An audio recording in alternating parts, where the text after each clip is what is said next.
Oh, good. My favorite car is back. My sister's 2008 Suzuki Swift Plus. So today, it's been idling rough and it doesn't have a lot of power on acceleration.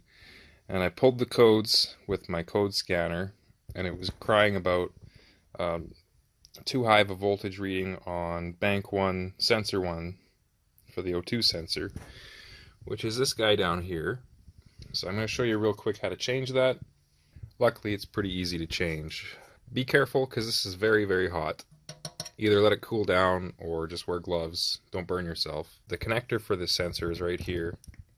If you squeeze these little guys together, you can pop it out and get at it a little easier. To disconnect it, it's got a little push button on the back here. And if you push that in, it'll never come apart. If this has been in here a long time like this guy, you might want to squirt a little bit of WD-40 on it to help loosen it up. I wouldn't recommend using anything else because you want something that's not electrically conductive. Sometimes if you stick a little tiny flathead screwdriver in right under here where my thumbnail is, then it can help pop it off. Yeah, so disconnect that. A good thing to check when you're diagnosing these dumb O2 sensors is make sure the wires aren't frayed or make sure the jacket's not cracked. None of these wires are shorted out. These are actually in pretty good shape. Same with down here. Especially when it's getting installed, it can get twisted and fucked up. So if an idiot's doing it, that can happen. For this job, the only tools you will really need are a 22 mil wrench and a 12 mil wrench. 12 mil wrench you use to take off these 3 bolts. And down here, where is it? Right there.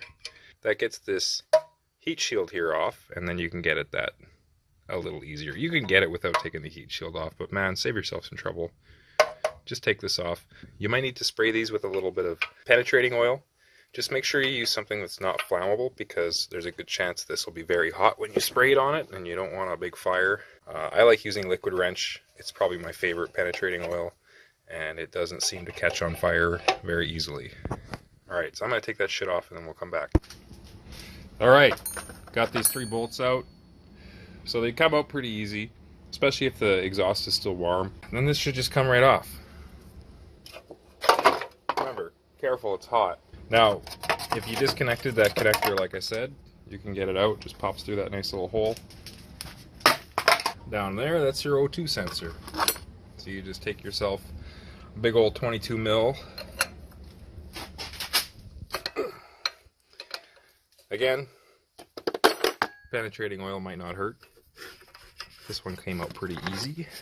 If you plan on reusing this, just be careful that you kind of help this harness along. If you're unscrewing it, it's going to twist up these wires and they're going to fight you and they might break. All right, there we go. That's our old fucked up sensor. Should no work. So we'll go put in a new one. Here's a new one. So yeah, that's the part number. This part number is from Napa, so it was NGK25189. If you're doing the other O2 sensor, the downstream one, it's got a different part number, so don't get them mixed up. Make sure you're ordering the right one. I think that one's like 25190, but I could be wrong. I guess we'll find out in a couple weeks when I change that one. So there's our new guy. It looks like they coated it with a tiny bit of anti-seize from the factory, which kind of surprises me, but that's good. If yours doesn't have anti-seize, put a little on, just a tiny, tiny bit. You don't want to get it on the sensor, just on the threads. You see how they even put it back a couple of threads? Do that. Now, when you're putting it back in again, be aware of the fact that you've got this pigtail coming off here, and as you're threading it in, it's going to be twisting these wires, so make sure it doesn't damage them, be careful. Twist, twist, twist. Untwist. Snug it up with your wrench. Don't over tighten it, but it is an exhaust part, so it gets very, very hot.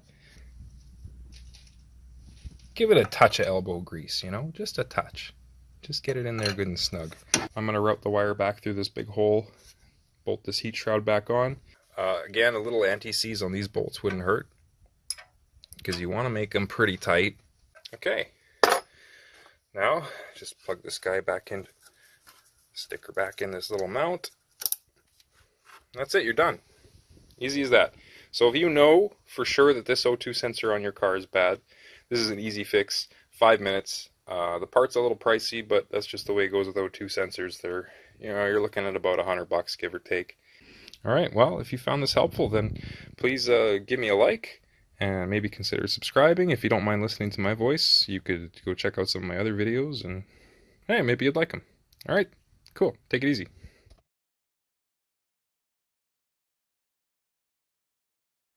Focus. Focus, you fuck. It doesn't work for me. Just Av.